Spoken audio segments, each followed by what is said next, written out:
Assalamualaikum warahmatullahi wabarakatuh. Kami mahasiswa kimia dari Universitas Brawijaya dalam rangka memenuhi tugas mata kuliah manajemen laboratorium akan mempresentasikan mengenai penanganan analisis dampak lingkungan laboratorium anorganik. Next.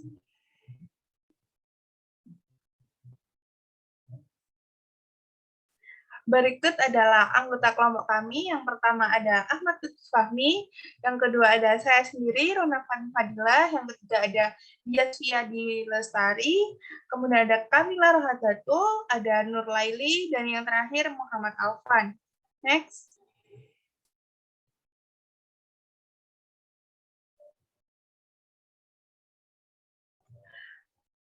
Pada presentasi kali ini kami akan menjelaskan antara lain latar belakang, kemudian deskripsi AMDAL, peranan dan tujuan AMDAL, kriteria wajib AMDAL, alasan pembangunan AMDAL, dan yang terakhir analisis AMDAL dampak pembangunan. Next.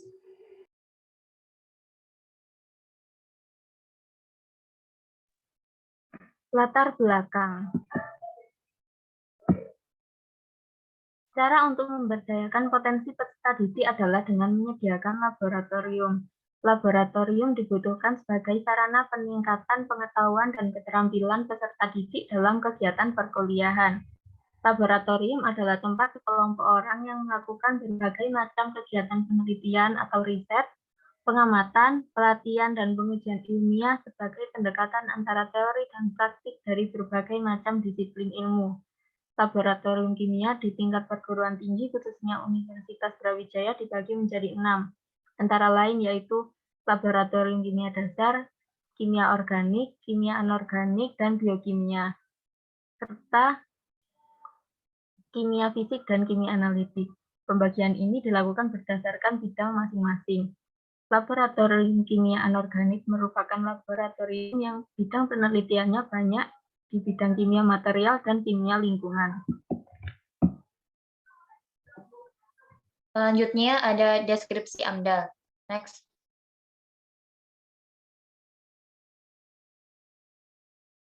Next.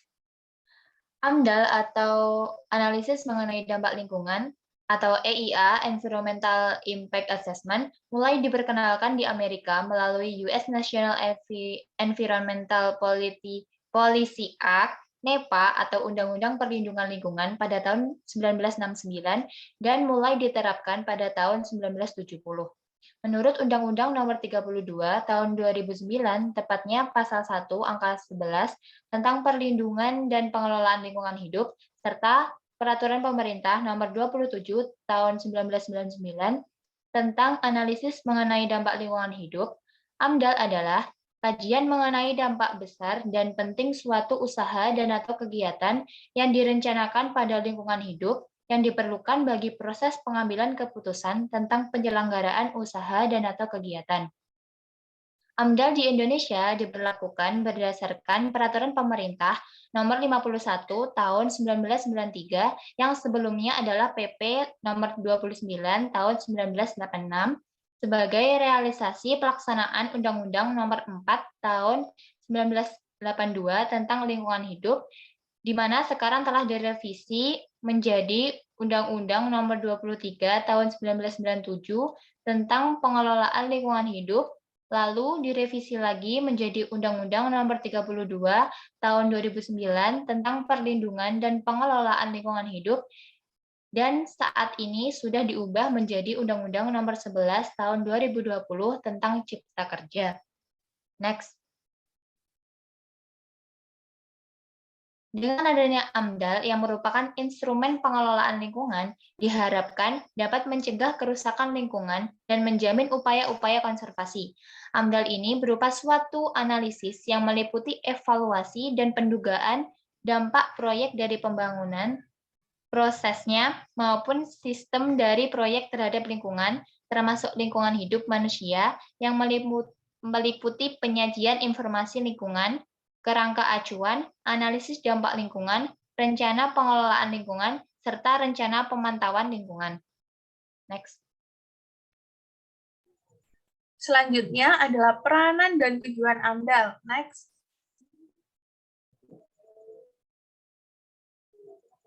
AMDAL berperan dalam menganalisis perubahan yang mungkin akan ditimbulkan oleh aktivitas pembangunan yang akan dilakukan, sehingga dapat menjadikan dampak pada siklus alam. Penelitian yang terkendali dapat dilakukan untuk membandingkan perubahan dalam kualitas lingkungan. Satu sistem harus disiapkan sebagai pengontrol pada kawasan yang dilindungi. AMDAL merupakan salah satu alat pembangunan berkelanjutan sebagai sarana pengambilan keputusan di tingkat proyek. AMDAL memiliki beberapa tujuan, antara lain sebagai bahan perencanaan pembangunan suatu wilayah. Selanjutnya, membantu proses pengambilan keputusan tentang kelayakan lingkungan hidup dari rencana usaha atau kegiatan yang dibuat. Memberikan masukan untuk penyusunan desain rinci teknis dari rencana usaha atau kegiatan, memberikan masukan untuk penyusunan rencana pengelolaan dan pemantauan lingkungan hidup dari rencana usaha atau kegiatan, dan memberikan informasi bagi masyarakat atas dampak yang ditimbulkan dari suatu rencana usaha dan atau kegiatan. Next.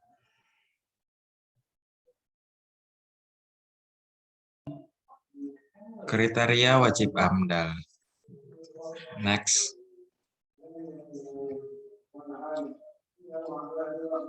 Pemerintah telah menetapkan aturan mengenai bidang atau kegiatan yang wajib menerapkan AMDAL dalam UU PPLH terkait. Berikut ini merupakan kriteria rencana usaha atau kegiatan yang wajib AMDAL. Yang pertama adalah rencana usaha yang memiliki potensi mengubah bentuk lahan dan bentang alam, seperti alih fungsi lahan hutan menjadi lahan kebun kelapa sawit. Yang kedua adalah rencana usaha atau kegiatan yang mengeksploitasi sumber daya alam, seperti pertambangan dan yang lainnya. Selain itu, eksploitasi sumber daya alam terbarukan juga wajib AMDAL. Yang ketiga adalah usaha atau kegiatan yang dapat menimbulkan pencemaran lingkungan hidup serta pemborosan dan kemerosotan sumber daya. Pada umumnya, setiap pabrik yang menghasilkan limbah berbahaya diwajibkan untuk lolos AMDAL. Yang selanjutnya adalah setiap rencana usaha atau kegiatan yang hasilnya dapat mempengaruhi lingkungan alam, lingkungan buatan, serta lingkungan sosial dan budaya. Next.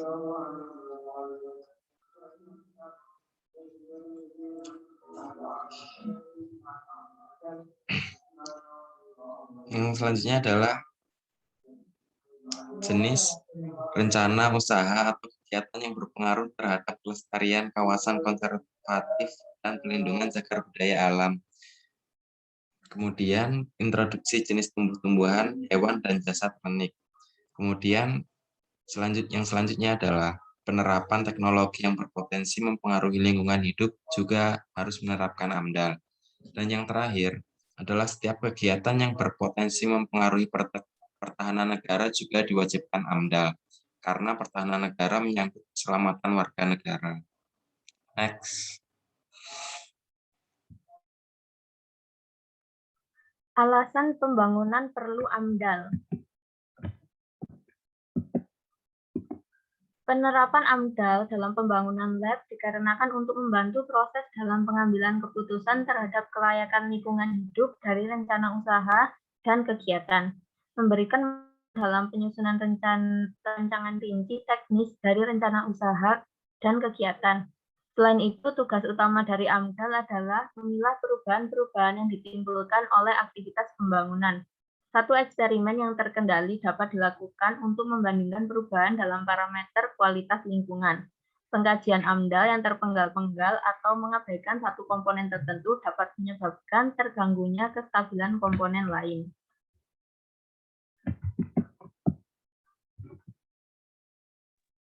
Baik, berikutnya adalah tentang analisis AMDAL dampak dari pembangunan laboratorium anorganik, yaitu next. Berikut adalah poin-poin penting yang dijadikan parameter untuk analisa AMDAL itu sendiri, yaitu yang pertama, yaitu analisa mutu dokumen, yang mana di sini yang dikaji adalah dokumen mutu AMDAL. Berikutnya adalah analisa pemenuhan kriteria kelayakan, yang mana yang dikaji di sini adalah penilaian lapangan. Terus yang berikutnya yaitu analisa penggunaan pedoman penilaian Permen LH, yaitu penilaian yang berdasarkan pedoman pemerintah peraturan Menteri Lingkungan Hidup. Next. Yang berikutnya adalah tentang analisa mutu dokumen AMDAL sendiri, yaitu analisa ini didasarkan dari dokumen AMDAL yang telah dibuat sebelumnya. Analisa ini dinilai dari beberapa aspek, yaitu 3 aspek penting. Yang pertama aspek uji konsistensi, terus yang berikutnya uji keharusan, dan yang terakhir adalah uji relevansi. Ketiga aspek uji tersebut dipilih karena mampu memberikan gambaran tentang dampak yang akan terjadi akibat adanya suatu rencana kegiatan atau usaha. Next. Dari analisa tersebut, yaitu yang pertama, yaitu dilihat dari aspek uji konsistensi, yang mana aspek ini memiliki tujuan untuk menguji nilai konsistensi penyusunan dokumen AMDAL.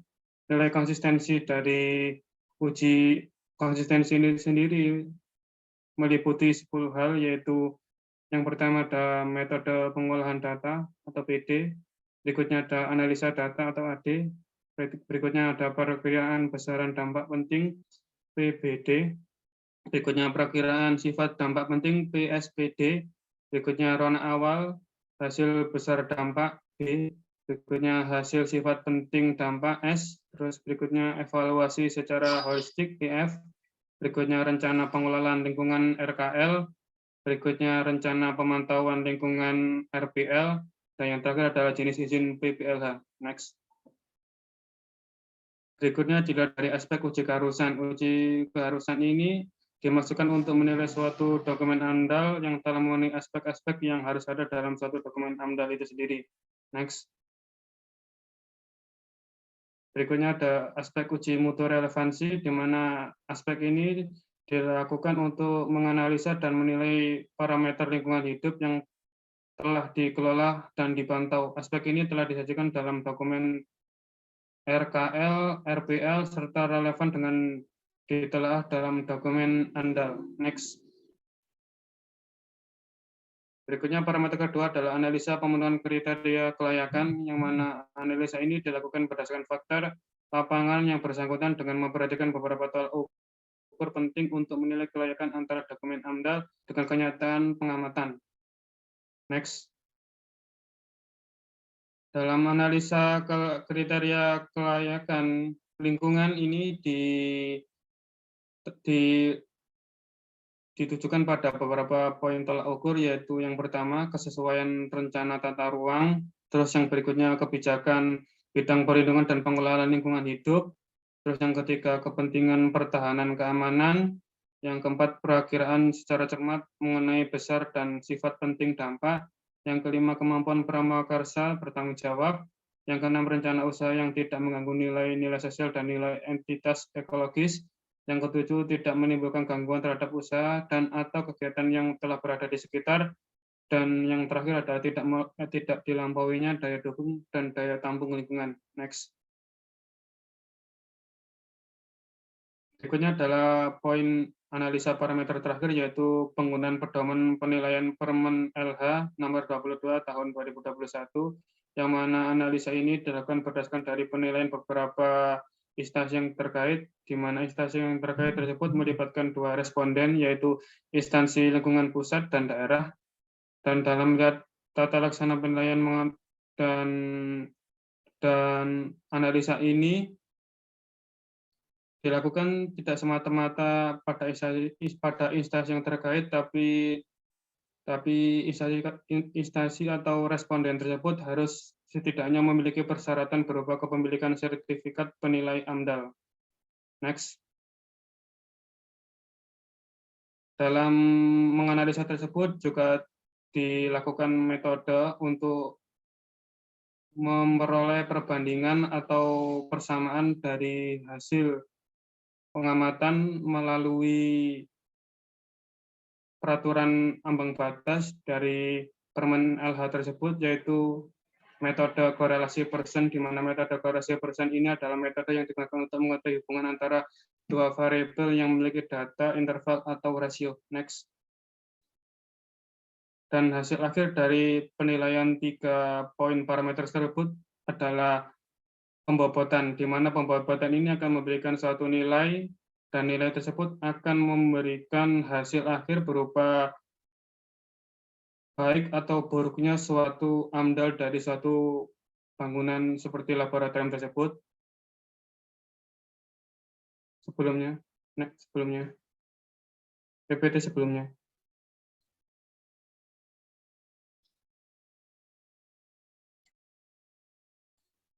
Maaf, PPT sebelumnya. Dan hasil dari tahap akhir ini akan dapat dikaji dan memberikan hasil buruk, di mana hasil analisa buruk tersebut akan dapat memberikan suatu badan atau organisasi dari pengelola laboratorium tersendiri, yaitu berupa sanksi, atau apabila memperoleh penilaian baik, maka akan memperoleh izin untuk meneruskan aktivitas berjalannya laboratorium anorganik tersebut. Next. Demikian presentasi dari kelompok kami. Terima kasih atas perhatiannya. Sampai jumpa di video selanjutnya.